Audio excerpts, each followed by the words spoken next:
What's up, everybody? It's your favorite Jedi Master's favorite nerd. It is, right? It's a Yoda. Forget it. Today we are looking at the Hot Toys Yoda. This just came in, and I'm hoping to get it reviewed for you and then up on the shelf. And speaking of the shelf, I'm going to show you how my Hot Toys Star Wars stuff is displayed these days. It's looking pretty good. Pretty good. But let's get started with accessories. So he comes with a pretty wide array of display options for his display base. You have 3 clear plastic armatures. You can use any of the 3 into those 2 ports here and there, and then you can plug them into the corresponding rocks here and here so that you can have a floating rock on Yoda stand. And then you have this tree trunk, which is a dark brown plastic dry brush with a lighter brown, 2 shades of a lighter brown, and a green in some areas for a mossy look. And then inside the bark, it's a different shade of brown that's applied there, so that's a nice little touch. Overall, I don't feel like it's painted brilliantly. I think it's painted kind of really good, like, you know, kind of like what I would expect, honestly, like a McFarlane figure to be painted in that regard for just the display base. The figure itself, we'll get there when we get there. But what I'm saying is I think in my mind I would have expected this to be painted a little better given what it is, and I'm not sure that it is, you know, ultimately at the end of the day. So this plugs into here, and then you can use the rocks, and we'll just do a couple. One we'll do here. We'll put that there, and then we'll do another. You know, this rock's a bit heavier, so we'll put that there. Now that is cool. That is a cool look, and if you wanted one off to the side, you can use this one, but that is a cool look. I would definitely admit that. And the base is kind of done the same way. The rocks themselves are dry brushed with 1 shade brighter gray, it looks like, and then the green is painted and then dry brushed with a lighter green also. And we have some shading going on the mud itself, and that looks good. He comes with 2 hands and a cane. We'll talk about the detailings when we get to the figure. There's a number of different things you can do with this cane. He can kind of hold it with this hand. He can rest his hands on top of it. The cane itself is a dark brown plastic, dry brush with a lighter shade of brown. That looks good. He comes with this necklace that I've actually I don't think I've ever even noticed before. Nice sculpt work and detailings, and it's a nice like string that it's on. It almost feels more like a small rope in texture, but it looks really good. We have copper paint, we have brown and green paints and all sorts of stuff and all sorts of sculpting done on this necklace itself. It's actually really, really well done.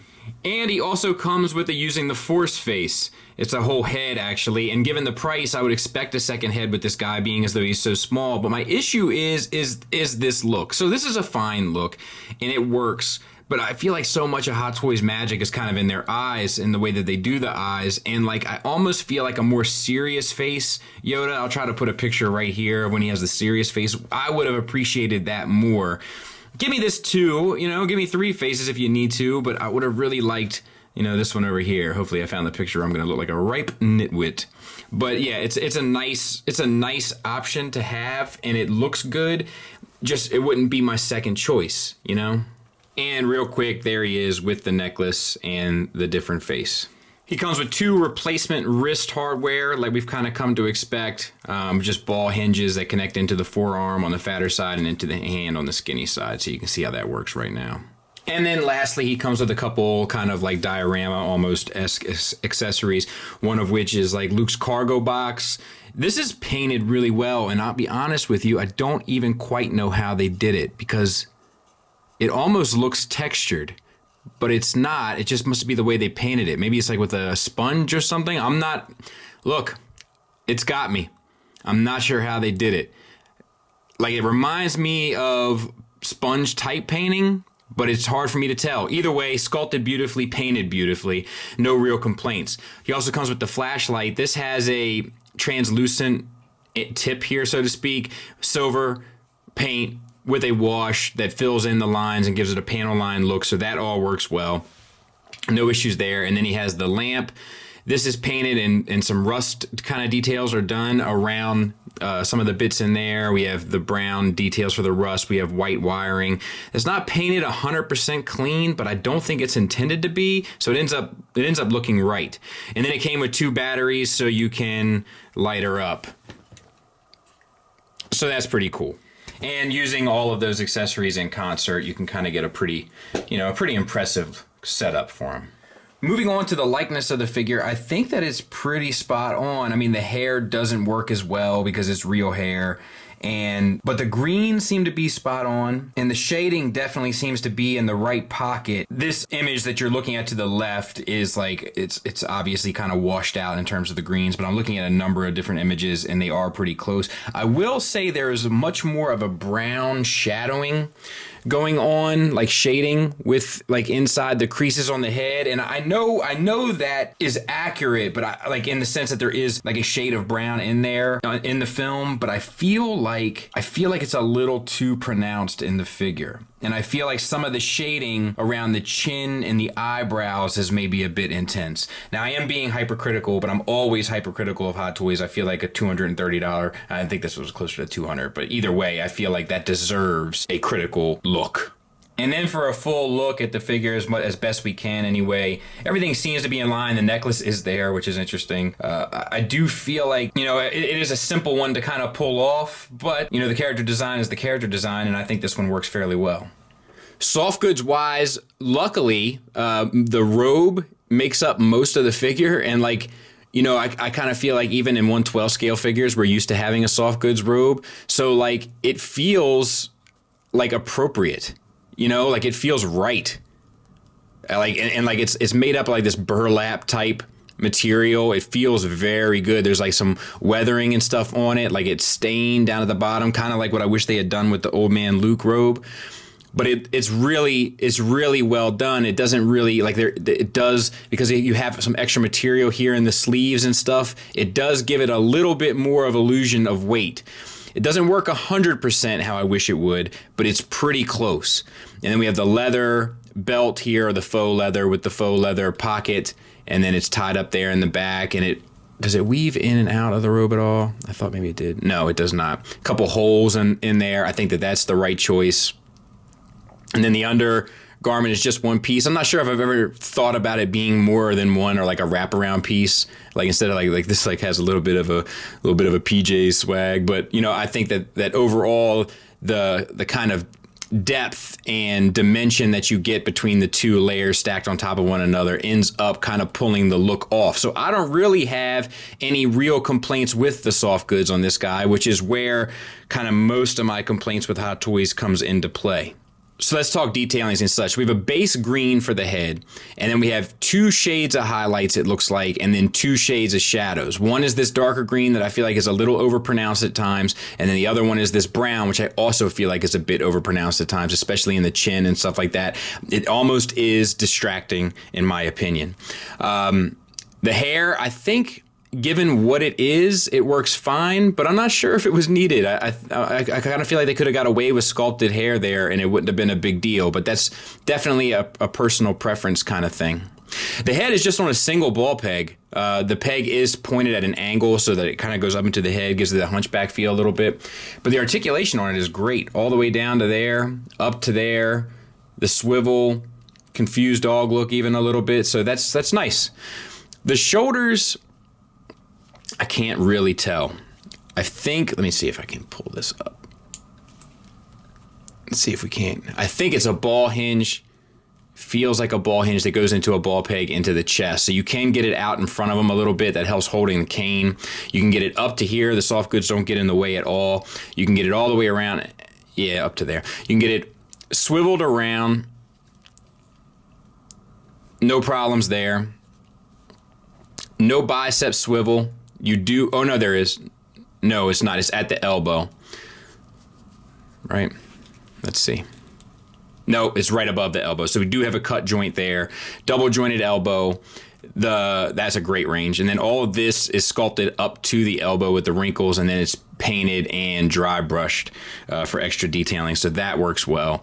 And then we have the wrist joint that we've already kind of looked at. And obviously it swivels at both sides so you can get the in out.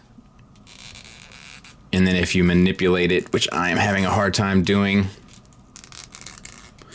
you should be able to get the up down. Let me see if I can show you on this side. There, it's swiveled on this way on this side, so you can get the up down. So that works well. It's a little bit of a tight joint, but you can work it out. I'm going to guess a double ball peg from the chest into kind of the pelvis.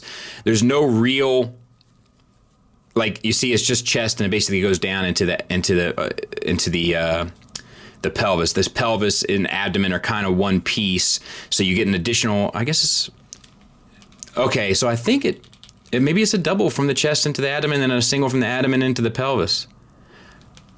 It's interesting. It doesn't really feel like that over top of the soft goods. That is ridiculous, isn't it? Sculpt-wise, like, when you see it for what it is. But it works fine. You get a good swivel. You get crunched over, lean back, all that kind of stuff. You get a little teapot and so forth. So I think that all works fairly well. You got T-jointed universals for hips. So that gets you all the way out to there. Forward and back is no problem.